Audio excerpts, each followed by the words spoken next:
तो ये है बिहार बोर्ड 2025 का क्वेश्चन पेपर मैथ का फर्स्ट सीटिंग का। तो इसका हम लोग सब्जेक्टिव क्वेश्चन आंसर करने जा रहे हैं।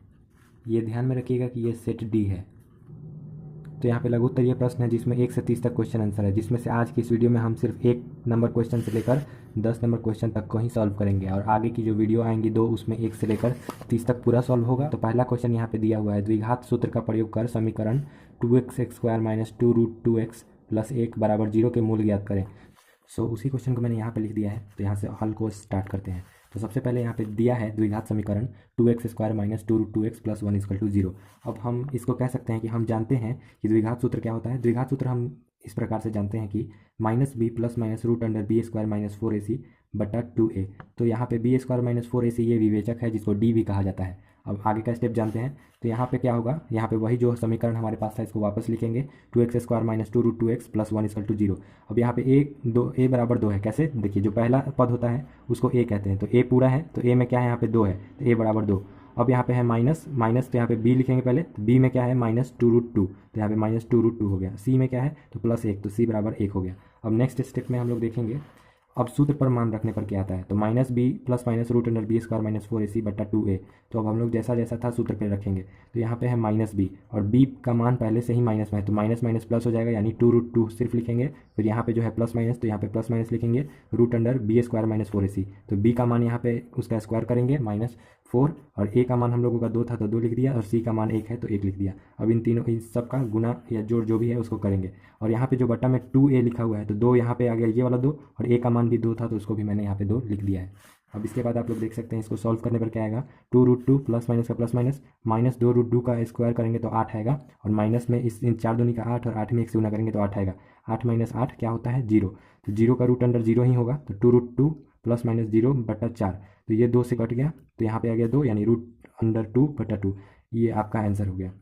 तो इसी के साथ हमारा पहला क्वेश्चन कंप्लीट हो गया। अब दूसरा क्वेश्चन है 3 + 11 + 19 + ... + 67 का योगफल ज्ञात करें। तो ये अर्थमेटिक प्रोग्रेशन एपी का क्वेश्चन है। तो इस प्रश्न को यहाँ पे मैंने लिख दिया है। यहाँ पे दिया गया है हमें समांतर श्रेणी 3, 11, 19 ... .. 67 तक। तो ये हमारा समांतर श्रेणी हो गया। पहला पद यानी ए कितना है यहाँ पे 3 है। डी सार्वअंतर क्या होता है, दूसरे पद और पहले पद का अंतर। तो 11 में 3 गया तो आएगा 8, 19 में से 11 गया तो आएगा 8, यानी सार्वअंतर क्या है 8 है। एन का मतलब होता है अंतिम पद, तो अंतिम पद हमारे पास क्या है 67। कितने लोग एन लिखते हैं और कई लोग टीएन भी लिखते हैं, तो आपको जो आप सुविधा लगे वो लिख लीजिएगा। अब एन पदों की संख्या मतलब 67 तक पहुंचने में कितने संख्या लगेंगे इसको ज्ञात करना है हमें, एन पद यानी कितने संख्या होंगे। तो चलिए पहले एन पद को ज्ञात करते हैं, फिर उसके बाद इन सारे को योगफल को ज्ञात करेंगे। एन ज्ञात करने के लिए एन बराबर ये सूत्र लिखेंगे, ए = a + n - 1 × d, ये फॉर्मूला है। तो अब उसको उसी पे सेट करेंगे। तो एन का मान हमारे पास 67 था, ए का मान हमारे पास 3 था, यहाँ पे प्लस है, एन का मान हमें ज्ञात करना है, और -1, और डी का मान हमारे पास 8 था। अब यहाँ पे नेक्स्ट स्टेप में क्या करेंगे, ये जो 67 और यहाँ बराबर 3 है, तो 3 यहाँ पे प्लस में है, इधर चला जाएगा बराबर के इधर, तो ये हो जाएगा माइनस में। तो 67 - 3 = n - 1 × 8, जो कि जो पहले था उसी को वैसे लिख देंगे। फिर 67 में से 3 जाएगा, यहाँ पे हो जाएगा 64 = n - 1 × 8। अब 8 जो है इधर चला जाएगा, इधर गुना में इधर जाएगा तो भाग में हो जाएगा, तो क्या हो जाएगा 64/8। तो 64 n - 1 = 64/8, तो ये 8 के पारा में 64 8 बार में कट जाता है। फिर यहाँ पे n बराबर क्या हो जाएगा 8 + 1, इधर माइनस में 1 था, इधर चला जाएगा तो प्लस में हो जाएगा, तो 8 में 1 जुड़ गया, कितना आएगा 9 पद। अब हमें योगफल ज्ञात करना है। तो योगफल क्या करना है, पुनः 3 + 11 + 19 + ... + 67 का योग बताना है। तो योगफल का सूत्र होता है Sn = n/2 × a + an। Sn का मतलब होता है संख्याओं का योग। तो हमारे पास संख्या कितना है, टोटल 9 पद है। यहाँ पे S9 बराबर क्या होगा 9/2 × 3, ए का मान हमारे पास 3 था, और एन का मान हमारे पास 67 था। तो 67 में 3 जुड़ जाएगा, कितना आएगा 70, 9/2 × 70। तो 2 के पारा में 70 कितनी बार में कटता है 35 बार में कट जाएगा। तो 35 में 9 से गुना करेंगे तो आएगा 315, अर्थात 3 + 11 + 19 को प्लस ... 67 तक जोड़ेंगे तो कितना आएगा 315। अब हमारा तीसरा क्वेश्चन है, यदि किसी समांतर श्रेणी का 5वां एवं 9वां पद क्रमशः 43 और 79 है तो समांतर श्रेणी ज्ञात करें। तो यहाँ पे मैंने प्रश्न लिख दिया है। तो यहाँ पे दिया क्या है A5, यानी 5वां पद क्या है 43 है, और 9वां पद क्या है 79 है। तो 5वां पद को हम लोग ऐसे भी लिख सकते हैं, a + 4d = 43 और a + 8d = 79। तो a + 4d = 43 पहला समीकरण हो गया, और a+8d बराबर 79 ये दूसरा समीकरण हो गया। और ये मैंने ऐसा कैसे लिख दिया है मैं आपको यहाँ पे समझा देता हूँ। जैसे a5 बराबर a+4d क्यों होगा, तो a5 बराबर a+4d इसलिए होगा कि आप लोग जानते होंगे an का सूत्र होता है a+n-1 इंटू डी। तो n की जगह पे यहाँ पे 5 है तो 5 लिखेंगे, -1 इंटू डी। तो 5 में से एक जगह कितना आएगा, 4, 4 में d से गुना होगा 4d, तो a+4d, यानी a5 को हम लोग क्या लिख सकते हैं, a+4d बराबर 43। क्वेश्चन को सॉल्व करते हैं। अब समीकरण 2 से समीकरण 1 को घटाएंगे, तो समीकरण 2 हमारा था a+8d बराबर 79, और समीकरण 1 था a+4d बराबर 43। तो यहाँ पे घटाएंगे तो यहाँ पे प्लस माइनस माइनस हो जाएगा, और यहाँ पे प्लस है तो यहाँ पे माइनस हो जाएगा, और यहाँ पे भी माइनस हो जाएगा। तो a से a कट गया, 8d में से 4d गया तो कितना बचेगा, 4d बचेगा, और 79 में से 43 गया तो आएगा 36। अब d बराबर क्या हो जाएगा, 36/4 बराबर 9। चलिए आगे बढ़ते हैं। अब d का मान समीकरण 1 में रखेंगे। ये जो d हमारा सार्वंतर आ गया है, कितना आया है, 9। इसका मान हम लोग समीकरण 1 में रखेंगे। तो समीकरण 1 हमारा था a+4d बराबर 43, a+4 d का मान है 9 बराबर 43, तो 9 में 4 से गुना करेंगे तो आएगा 36, और a+36 बराबर 43। तो a का मान हमारा क्या हो जाएगा, इधर 36 प्लस में, इधर जाएगा तो माइनस में, 43 में से 36 गया यानी 7। तो पहला पद कितना आ गया, 7। अब हम लोग जानते हैं कि कैसे निकाला जाता है समांतर श्रेणी।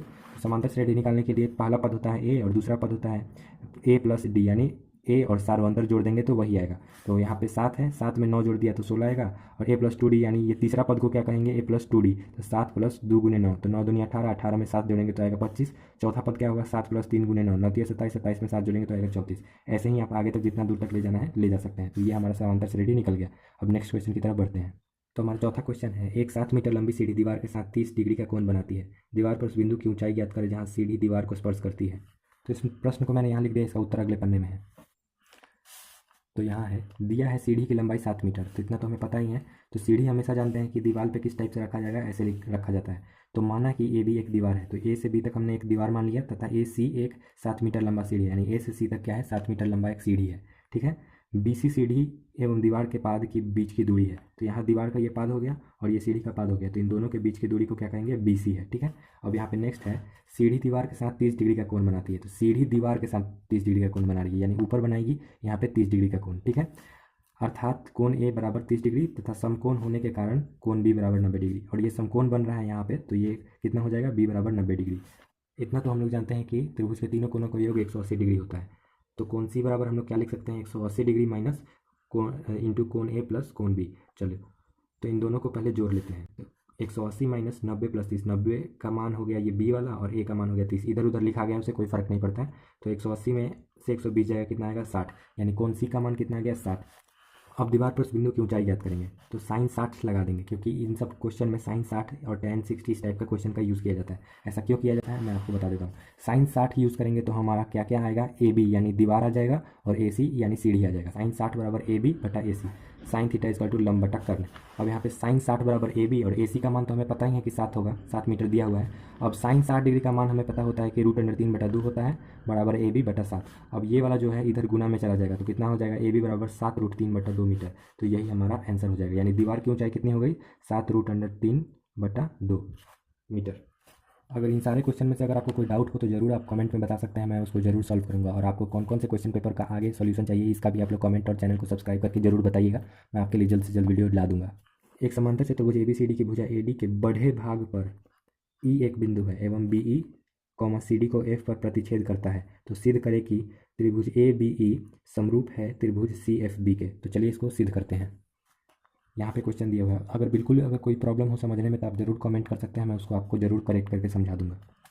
दिया गया है कि ABCD एक समांतर चतुर्भुज है, तो यहाँ पे ABCD एक समांतर चतुर्भुज है। ठीक है, अब जिसमें AD के भुजा को बढ़ाया गया है, तो ये AD भुजा है और इसको बढ़ाकर यहाँ तक ले गया गया है। तो यहाँ पे बढ़ा के इसको क्या नाम दे दिया गया है, यहाँ पे E नाम दे दिया गया है। यहाँ तक बढ़ाने के बाद फिर उसको B को E से मिलाने पर CD भुजा पर प्रतिच्छेद हो जाती है। तो CD ये जो भुजा है इस पर प्रतिच्छेद हो जाती है, जिसका एक बिंदु का नाम क्या हो गया, F बिंदु हो गया। ठीक है, चलिए अब आगे बढ़ जाते हैं। अतः हमें यह सिद्ध करना है कि त्रिभुज ABE समरूप है त्रिभुज CFB के। जैसा कि हम जानते हैं कि समांतर चतुर्भुज के सम्मुख कोण बराबर होते हैं। सम्मुख कोण किसे कहते हैं, जैसे A का सम्मुख कोण C हो गया और B का सम्मुख कोण D हो गया, यानी A जितना डिग्री का होगा उतना ही डिग्री का C होता है, और जितना डिग्री का D होगा उतना ही डिग्री का B होगा। तो चलिए यहाँ से हम लोग ये कह सकते हैं कि इसलिए कोण A बराबर कोण C तथा कोण B बराबर कोण D। अब पुनः एकांतर कोण के अनुसार कोण CFB बराबर कोण AEB। आपने एकांतर कोण के बारे में जरूर पढ़ा होगा कि वो सामने के एक दूसरे के बराबर होते हैं। जैसे समझिए यहाँ पे दिया गया है कोण CFB, तो कोण CFB यानी ये वाला जो कोण है कोण AEB यानी इस वाले के बराबर होगा, तो ये इन दोनों के बराबर है। ठीक है, अतः हम यह कह सकते हैं कि त्रिभुज ABE समरूप है त्रिभुज CFB के AA समरूपता से। AA समरूपता का अर्थ होता है एंगल यानी कोण समरूपता के अनुसार यह सिद्ध हुआ कि त्रिभुज ABE समरूप है त्रिभुज CFB के। सो 6 नंबर क्वेश्चन इज ABC एक समद्विबाहु समकोण त्रिभुज है जिसका कोण C समकोण है, सिद्ध करें कि AB square equal to 2AC square. छठा क्वेश्चन है दिया है त्रिभुज ABC एक समद्विबाहु समकोण त्रिभुज है जिसमें कोण C 90 डिग्री अर्थात समकोण है, तो यहाँ पे जो कोण C है वो समकोण त्रिभुज है। ठीक है, और समद्विबाहु होने के कारण AC बराबर BC, जो ये वाला भुजा है वो इस वाले भुजा के बराबर है, और ये सबसे बड़ी भुजा होती है वो हम लोग जानते हैं कि कर्ण होता है। ठीक है, कर्ण यानी हाइपोटेनस। अब यहाँ कर्ण H यानी H बराबर AB है, जो यहाँ से लेकर यहाँ तक वो H यानी कर्ण जो है AB है। तो हम लोग ये सूत्र पाइथागोरस थ्योरम का जानते हैं कि H स्क्वायर बराबर होता है P square plus B square, यानी AB का स्क्वायर बराबर होगा AC का स्क्वायर प्लस BC का स्क्वायर। तो यहाँ पे हम लोग लिखेंगे AB का स्क्वायर बराबर AC का स्क्वायर प्लस BC का स्क्वायर। अब हम BC के जगह पे भी AC को रख सकते हैं क्योंकि BC बराबर AC। यहाँ पर आप लोग जानते होंगे कि समद्विबाहु समकोण त्रिभुज होने के कारण इसकी दो भुजा बराबर है, यानी AC BC के बराबर है। तो यहाँ पे जो AC का स्क्वायर है और यहाँ पे BC का जो स्क्वायर है, इसमें BC के जगह पे हम लोग AC भी रख सकते हैं क्योंकि ये दोनों बराबर ही हैं। अतः AB स्क्वायर बराबर AC का स्क्वायर प्लस AC का स्क्वायर। ठीक है, तो AB का स्क्वायर और यहाँ पे जुड़ जाएगा ये दोनों, तो हो जाएगा 2AC स्क्वायर। AC में स्क्वायर में AC स्क्वायर जुड़ेगा तो कितना आएगा 2AC स्क्वायर। तो इसी के साथ हमारा यह प्रूव्ड हो गया। तो अगर इतना ही इजी तरीके से आपको अच्छा लग रहा हो ये वीडियो तो लाइक जरूर से कर दीजिएगा। तो 7वां क्वेश्चन यहाँ पे है सिद्ध करें कि √A प्लस कॉस थीटा बटा 1 माइनस कॉस थीटा बराबर 1 प्लस कॉस थीटा बटा साइन थीटा। तो यहाँ पे मैंने प्रश्न को लिख दिया है, अब इसको सिद्ध करेंगे। तो यहाँ पे दिया हुआ है जो क्वेश्चन उसी को वापस एक बार फिर लिखेंगे।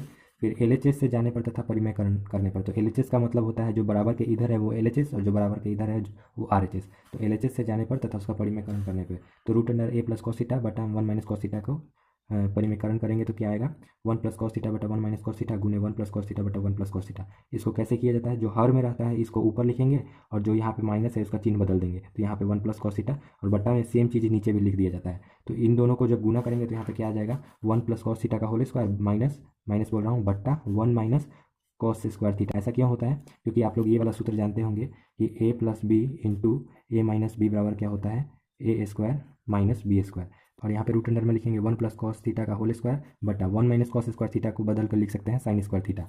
अब इन दोनों से हम लोग क्या करेंगे कि ये जो स्क्वायर है इन दोनों में इसको कॉमन करके एक ही जगह लिख देंगे। तो यहाँ पे मैंने जैसे स्क्वायर का कॉमन करके लिख दिया, तो अब ये वाला 2 कट जाएगा कैसे, मतलब ये जो स्क्वायर है ये कट जाएगा, इस वर्ग को काट देगा। तो अर्थात हमारे पास क्या बचेगा 1 प्लस कॉस थीटा बटा साइन थीटा, और ये √अंडर जो है वो हट जाएगा और ये क्या हो जाएगा RHS के बराबर हो जाएगा, क्योंकि हमें सिद्ध करना था कि ये जो √अंडर में है ये 1 प्लस कॉस थीटा बटा साइन थीटा के बराबर आना चाहिए। तो आप लोग यहाँ पे देख सकते हैं कि इसके बराबर आ चुका है और ये प्रूव हो चुका है। अब नेक्स्ट क्वेश्चन की तरफ बढ़ते हैं। तो यहाँ पे जो 8वां क्वेश्चन है वो बहुत ईजी है। सिद्ध करें कि tan 9 degree into tan 27 degree equal to cot 63 degree into cot 81 degree. तो मैंने यहाँ पे क्वेश्चन को लिख दिया और इसी क्वेश्चन को यहाँ पे मैंने यहाँ पे उतार दिया वापस। अब क्या करना है कि इसको हम लोग चेंज करेंगे, सिर्फ LHS वाले को चेंज करेंगे। तो tan 9 डिग्री को हम लोग लिख सकते हैं cot 90 माइनस 9 डिग्री। ऐसा क्यों लिखेंगे, क्योंकि cot 90 माइनस थीटा बराबर होता है tan थीटा। तो यहाँ पे थीटा की जगह पे 9 डिग्री है तब ना यहाँ पे tan 9 डिग्री आया। तो अब 90 में से 9 जाएगा तो कितना आएगा 81, यानी cot 81 डिग्री इंटू, और सेम चीज़ मैंने tan 27 के साथ किया था cot 90 माइनस 27 डिग्री, यहाँ तो कितना आएगा cot 63 डिग्री। अब ये आप लोग देख सकते हैं कि जो बराबर के इधर साइड है और इधर साइड है दोनों मैच कर गया है। तो अगर हम लोग cot 63 डिग्री से cot 63 डिग्री को काटेंगे और cot 81 डिग्री से cot 81 डिग्री को काटेंगे तो दोनों तरफ क्या हो जाएगा 1 बराबर हो जाएगा, जिससे क्या हो गया कि ये प्रूव्ड हो जाएगा। तो 9th नंबर क्वेश्चन है यदि cos A इक्वल टू 4/5 हो तो cot A और cosec A के मान को ज्ञात करें। तो यहाँ पे मैंने प्रश्न को उतार दिया है। तो यहाँ पे दिया गया है cos A बराबर 4/5 अर्थात B बटा H बराबर 4/5। आप जानते होंगे कि cos थीटा का मान क्या होता है आधार बटा कर्ण। तो आधार बटा कर्ण हमारे पास क्या है 4/5। अब हम लोग आधार और कर्ण हमें पता है तो हम लोग क्या निकालेंगे लंब निकालेंगे। तो लंब का सूत्र क्या होता है H square minus √H square minus B square. तो H का मान हमारे पास 5 है तो 5 का स्क्वायर करेंगे और माइनस B का स्क्वायर कितना यानी 4 का स्क्वायर करेंगे। तो 5 का स्क्वायर होता है 25 माइनस 4 का स्क्वायर होगा 16। 25 में से 16 जाएगा आएगा √9। 9 का अगर आप लोग स्क्वायर मतलब ये जो वर्गमूल करिएगा तो कितना आएगा 3 आएगा, यानी लंब का मान कितना आ गया 3 आ गया। लंब का मान हमारे पास 3 है, आधार का मान 4 है और कर्ण का मान 5 है। अब हम लोग आप यहाँ से निकाल सकते हैं। अब cot A बराबर होता है B बटा P यानी आधार बटा लंब। तो आधार का मान हो गया 4 और लंब का मान हो गया बटा में 3 यानी 4/3 cot A हो गया। और cosec A का अर्थ होता है H बटा P यानी कर्ण बटा लंब। तो कर्ण का मान हमारे पास 5 है और ये जो लंब का मान हमारे पास 3 है तो 5/3। तो ये दोनों क्या हो गया सिद्ध हो गया। अब नेक्स्ट क्वेश्चन की तरफ बढ़ते हैं जो कि हमारा इस वीडियो का लास्ट क्वेश्चन है। So the last question is, यदि किसी शंकु के आधार की त्रिज्या 7 सेंटीमीटर में उसकी ऊंचाई 24 सेंटीमीटर है तो उसके वक्र पृष्ठ का क्षेत्रफल ज्ञात करें। तो यहाँ पे क्वेश्चन मैंने लिख दिया है। अब यहाँ से देखा जाए, दिया है शंकु का आर यानी त्रिज्या, तो त्रिज्या हमारे पास 7 सेंटीमीटर दिया गया है। तो ये हमने शंकु बनाया है, तो इसका जो त्रिज्या होता है वो यहाँ से लेकर यहाँ तक का होता है। तो ये कितना दिया हुआ है, 7 सेंटीमीटर दिया गया है। और यहाँ पे ऊंचाई हमारे पास 24 सेंटीमीटर है, यानी यहाँ से लेकर यहाँ तक जो है पूरे जो शंकु है वो कितना है, 24 सेंटीमीटर का है। इसको 24 टिक से लिख देता हूँ, 24 सेंटीमीटर का है। और एल यानी ये जो तिरछी ऊंचाई है ये हमें नहीं पता है, तो इसको ज्ञात करना है। तो ज्ञात करने के बाद जो लास्ट में हमें ज्ञात करना है उसे वक्र पृष्ठ का क्षेत्रफल ज्ञात करना है। तो एल को निकालने का सूत्र होता है एल स्क्वायर बराबर H square plus R square, same Pythagoras theorem जैसा होता है। तो एल स्क्वायर को निकालने के लिए एच का स्क्वायर करेंगे, तो एच हमारे पास 24 का स्क्वायर करेंगे प्लस आर का स्क्वायर करेंगे, तो आर कितना है, 7 का स्क्वायर करेंगे। 24 का स्क्वायर होता है 576 और 7 का स्क्वायर होता है 49। तो इन दोनों को जोड़ के आएगा 625, और 625 हम लोग जानते हैं कि किसका वर्गमूल होता है, 25 का। अब हमारे पास एल का मान भी आ गया है, यानी तिर्यक ऊंचाई का। तो अब हम लोग वक्र पृष्ठ का क्षेत्रफल निकाल सकते हैं। तो वक्र पृष्ठ का क्षेत्रफल का सूत्र होता है पाई आर एल। तो पाई का मान होगा 22/7 गुने आर का मान होता है 7 और एल का मान हमने अभी निकाला है 25। तो 7 से 7 कट गया और 25 में 22 से गुना होगा तो आएगा 550 सेंटीमीटर स्क्वायर। तो इसी के साथ हमारा 10 क्वेश्चन आंसर सॉल्व हो चुका है। अब यहाँ 11 से लेकर 20 तक के क्वेश्चन को हम लोग जल्द ही अपलोड करने वाले हैं। और इस वीडियो को अगर आपको पसंद आई हो तो इस वीडियो को लाइक करके अपने दोस्तों में शेयर जरूर करिएगा जो बिहार बोर्ड में कुछ आगे करना चाहते हैं।